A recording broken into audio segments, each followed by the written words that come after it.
Welcome back to TV Toastmasters. I'm Beth Genly, your host, and this evening I'm delighted to welcome Jean-Sylvain Nègre, who is visiting us from world travels. He's now a resident of the United States, and he is very interested in music and communication through various languages. He's also a member of the same Toastmasters group that I belong to, Toastmasters for Speaking Professionals. Jean-Sylvain, welcome to our program. Thank you, Beth. It's a real pleasure to be here tonight. So I understand you're going to grace us with Brazilian music and tell us about how we can hear it in this area. I'm very excited to hear about this. Well, Beth, it's really my pleasure. Brazilian music is all about friendship. It's all about joy. It's all about developing relationship and community in a spirit of mutual support. And to probably dive right into it, maybe we could listen to a clip of Brazilian music that's been composed by some local American composers. And the name of the group is Falso Baiano. And the name of the piece that I would like to listen to first is Alçapão de Al Capone, The Trap of Al Capone. So I do not know really what the author, the composer meant, but maybe one of these I will ask him. All right, let's listen.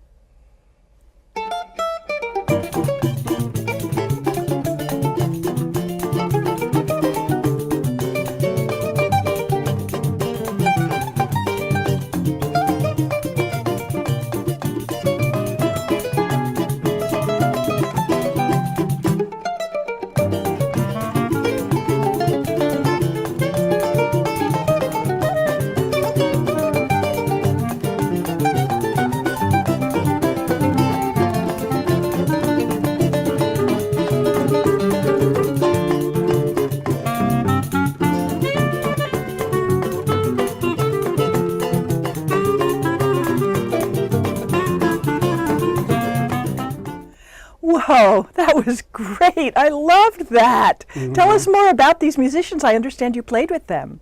Well, actually, I studied with them. Ooh. And so Brian Moran is playing the guitar on that track, and the guitar is a 7-string guitar that plays bass lines. Now, the guitar is interacting very closely and supporting the 2 voice instruments. One of them is the reeds, the clarinet, and the tenor saxophone. And then the other one is the mandolin. And underlying all this, we have Amy Molinet, who's playing the pandero and other percussion instruments.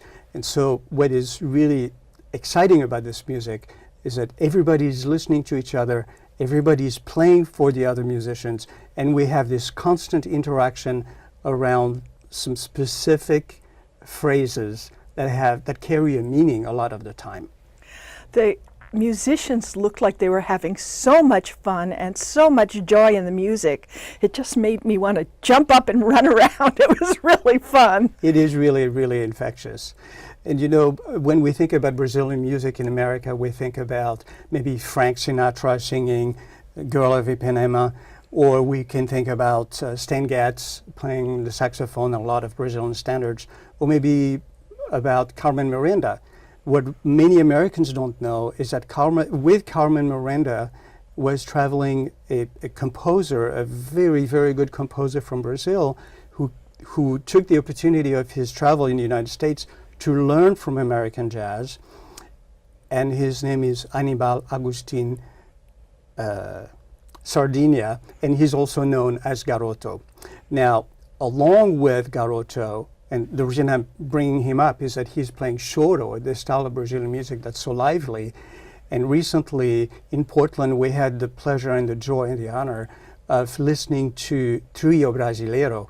And so I would like to share a video clip of Trio Brasileiro right now. I'd love to see it. All right, Trio Brasileiro.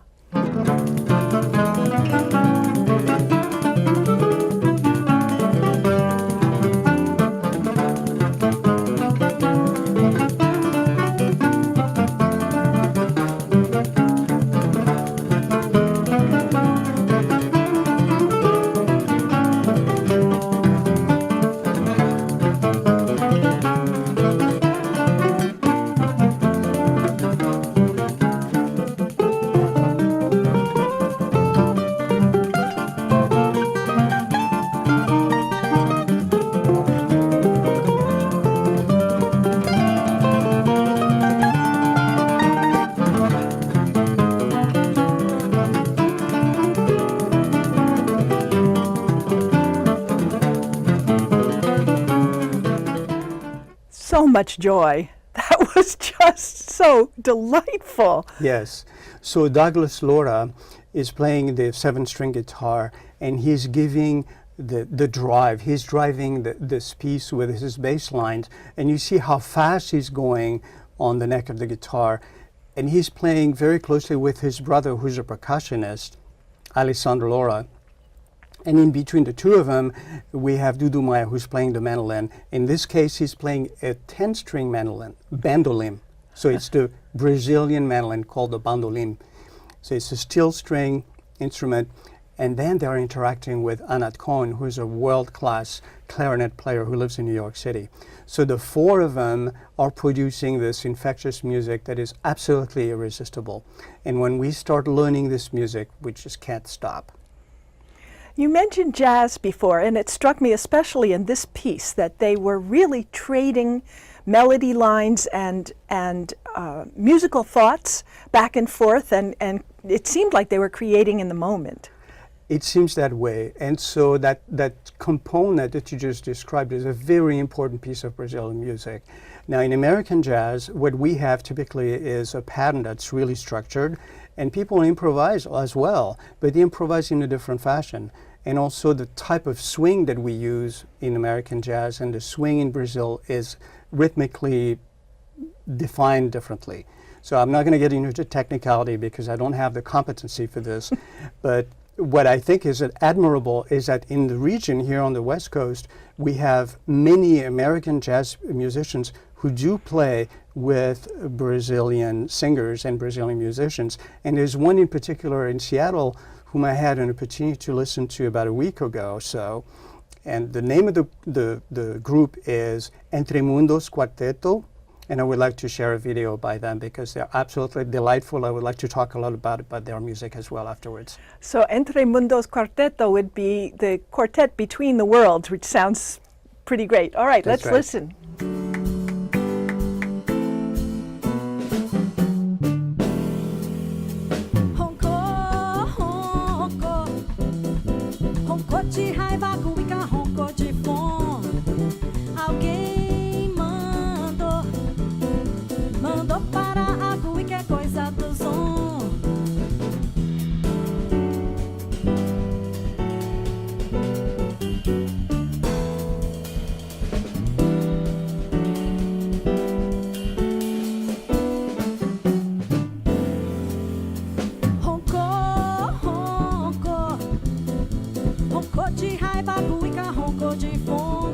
Okay, I'm completely hooked. That is just too great. Yes, yes, the sophistication of these musicians is really up there.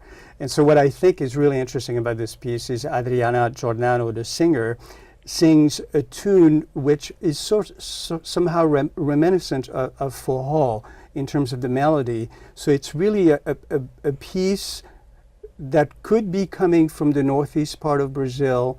Forró? Forró. And so the term forró is a Brazilian term which is the transliteration of the word for all. So Brazilian people imported that term and they wanted to democratize their music in some fashion.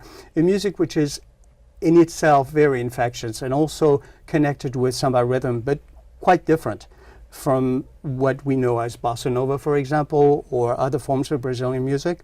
So the forró is integrated with traditional American jazz, and you can see that the musicians who are playing here in Seattle with Adriana are world-class musicians.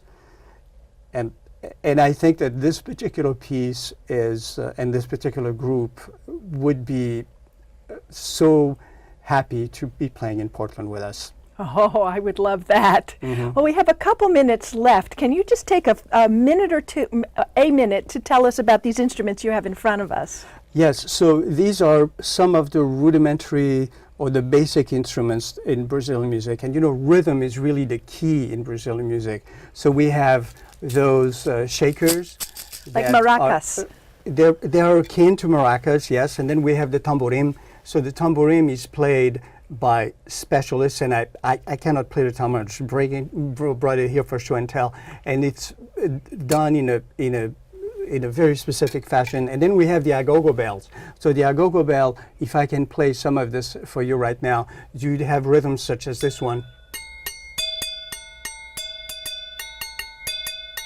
And those rhythms would interact with a set of large drums. And by the way, in Portland, we have Bloco Alegria. Bloco Alegria is a community drumming band. We meet every Monday night. Everybody's welcome. So we would love to have the community, drumming community, expand and get more people to come and visit us. Ooh, serious fun. All right, and tell me about this one really quick. So this one, I don't know why I put it there, but this one is a really, this one is a very important instrument. It's called a pandeiro. So the pandeiro in Portuguese has a cousin in Spanish Galicia, and the cousin of the pandeiro is a female. It's pandera, and the pandera is a small tambourine, if you would like. The thing is that the jingles are reverted. Instead of being cupped out like in a regular in American tambourine, they're cupped in. So the sound is done differently. This is tunable as well, and this replaces a full set of drum. And this is absolutely a magical instrument. Thank you, Jean-Sylvain, and thank you everyone for joining us this evening. What a fun trip through Brazilian music. This is Beth Genly, your host. I joined Toastmasters to improve my speaking, listening, communication, and leadership skills. Toastmasters gave me incredible confidence. Confidence, Great listening skills. poise, Great leadership skills. Leadership skills, the ability to speak in public, strength, A captive audience. quality feedback from the more experienced Toastmasters. Toastmasters really helped me improve my listening skills. sales skills, opportunities to go to different groups and widen my whole horizon. Toastmasters has given me a more focused me, and I'm a much better listener. Toastmasters is fulfilling. It's a great place to fail your way to success. Wonderful way to meet people. networking, strength, It's addictive. It's a club of self-improvement. It's an experience, it's a ride that you won't forget, and you'll enjoy it every step of the way.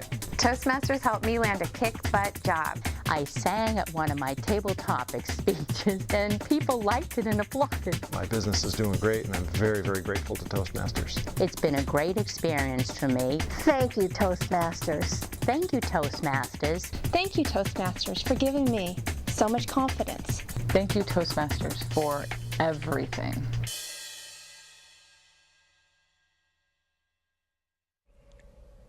Welcome back to TV Toastmasters. I'm Beth Genly, your host for this segment, and I have a treat for you this evening.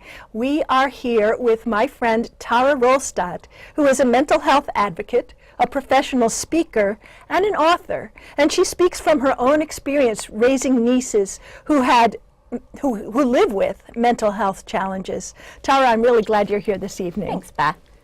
Welcome. And how did you come to this work? Nobody comes to this work intentionally, I think. We get pulled into it by something that's gone on in our life or our family's lives. And for my husband and I, that was being asked to be foster parents for some nieces that had come out of a really traumatic, abusive childhood. And that was about 9 years ago. And over the next several years, we helped them get better. We helped them recover. We learned from scratch because we knew nothing about mental health and the mental health world. We actually thought that we would just love them and give them a good environment and good opportunities and that would fix everything. That wasn't really the case. And so we learned about suicidality. All of our girls struggled with post-traumatic stress disorder. So we learned about PTSD and trauma. And since then, I have just come to really understand how critical it is for families going through that experience to be supported and to be surrounded by people who aren't afraid to reach out and help them. It sounds like a roller coaster life for a long time. It absolutely was. And I think that it's true for most people who go through this. We, at the time, had 3 little boys, and so I was trying to parent, and sometimes I was trying to work. I was trying to prevent my house from falling down around me. And meanwhile, I had these girls who sometimes really wanted nothing more than to end their life because they were in so much pain. They were hurting so much inside. And what that meant for me as a family member was constant fear. And I think that fear shapes so much of how we all respond to situations of mental health challenges. I think if it's your family member, you're afraid for them, you're afraid that they're not going to be okay, you're afraid of how their future is going to be shaped. If it's a friend of yours or somebody that you know at work, you're afraid you're going to say the wrong thing. You're afraid you don't know what to do to help, that you're going to make it worse. And so in that situation, the choice we make most often is nothing, right? And I work a lot in faith communities. I work a lot within churches and other communities of faith, and they have their own issues. They have their own kind of twist on how you deal with mental health and what it means and where it came from and what it causes. And so for that community, it's about learning to have open conversations that are really healthy and making sure that we're not making any kind of statements or judgments that would make it harder for people to get better or to get help. I was struck by so much of what you said. I want to unpack it a little bit, starting with, you mentioned families, you mentioned coworkers, you mentioned friends, even people on the street we run into sometimes seem to be having mental health challenges. And it's not all of our stories are quite so dramatic, but I know my own family has had challenges. I know many other people who have had family members or who themselves have challenges with mental illness. So how can we not choose to do, how can we choose to do something? What can we choose to do? Right. Thank you. So the first thing that's really important is to realize how completely common it is to the human experience. 1 adult in 5 in any given year is going to struggle with a mental health issue. 1 in 5. And over our lifetimes, it's going to be 1 in 4 of us. So it's really, sometimes it's really feels safe to think, oh, the homeless, those people on the streets, those are the people who struggle with mental health issues. But it really is a very common experience. And so if it's not somebody in your family, it's one of your friends and their family. It is somebody that you work with. So I would say the first step to choosing to do something instead of choosing to be afraid is to be a good friend. That sounds so simple, but oftentimes one of the most healing things for a family or an individual that's experiencing a mental health crisis is community and it's relationship. And so we all know how to be a good friend, I would hope, right? And so many of us, I'm sorry to interrupt, but so many of us worry that if we bring it up, that we will somehow make it worse. So how specifically do you be a good friend when the challenges are in the mental health arena? Don't be afraid to bring it up, first of all. Whether it's depression or anxiety or it's something really scary like suicide or hearing voices, it's okay to talk about it. Even with suicide, you're not going to make a person who's already feeling suicidal more suicidal by bringing it up. You're going to make them feel validated. You're going to make them feel seen and heard. And that is so core to every human experience, and particularly to mental health. So if it's a friend who has really serious depression, you don't have to talk about it every time you talk to them. You could ask every once in a while, how are things going? How are you feeling? Open-ended questions like that can really be helpful. You can also just make sure that you're asking them to do things. You know, hey, do you want to meet for coffee? Do you want to go for a walk? If you know that they're really, really struggling, don't be afraid to say, can I bring over spaghetti tomorrow? I promise you that there were times when I had nieces in the psych unit and little boys at home and everything was just swirling and chaotic. Lasagna was one of the most healing things that I experienced walking in the door of my house in the hands of a good friend. So simple things like that that we would do for a friend who just had surgery. We all know how to do that, right? We sign up on the meal train or we get out the casserole dishes. Those things can be really helpful. Bring over some magazines. People magazine. It's, you know, it's really fun time to spend just kind of relaxing. Anything like that can be helpful, but don't be afraid to talk about it. Awesome. So can people get better? That's such a worry. Thank you for asking that question. Absolutely, people can get better. We used to accept mental health diagnoses and say, okay, that's it. But that's not the truth. People can recover from mental health issues. They absolutely can. Will life be exactly like you planned it? Maybe not.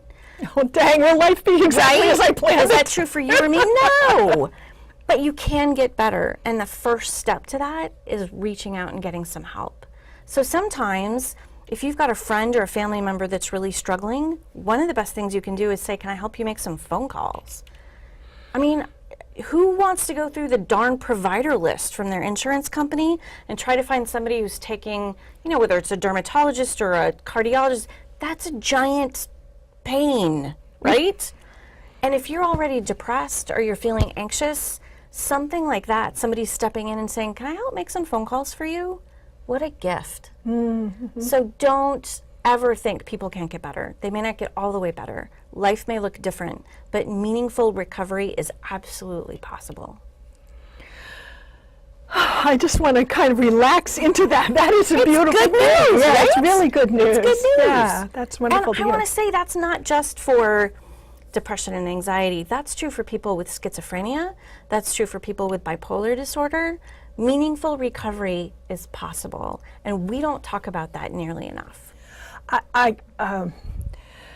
So in the long haul, what do people need that are experiencing a mental health crisis? Okay, need? first of all, let's recognize it is the long haul, because I just said recovery is possible, but at the same time, most people who struggle with mental health challenges are going to struggle with them for a long time. So don't get impatient that your friend is depressed again. Don't be surprised that they're having a hard time keeping social commitments again. Remember, this is the long haul. This is something that is going to be ongoing. And so in the same way that you're patient with that, be willing to continue to show up for them. In whatever way works for you, in whatever way feels comfortable for you, know that it is the long haul. I think that's the first step, right? And then I would also say, don't make it all about their mental health. Talk about hobbies. Invest in some time finding the best pizza places in town, or whatever is key to your friendship or your relationship with that person. That's what it needs to be about as much as possible.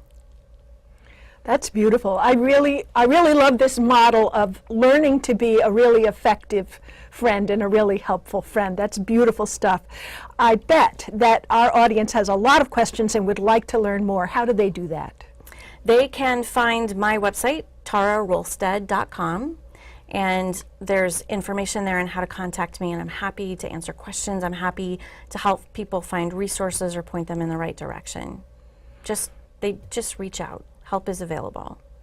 That is a beautiful thing. Thank you so much for joining us this evening, Absolutely. Tara. Just Thanks, so excited to bring this information to everyone. So thank you for joining us once again with TV Toastmasters. I hope you will come back. I hope, Tara, that you will come back. And good evening.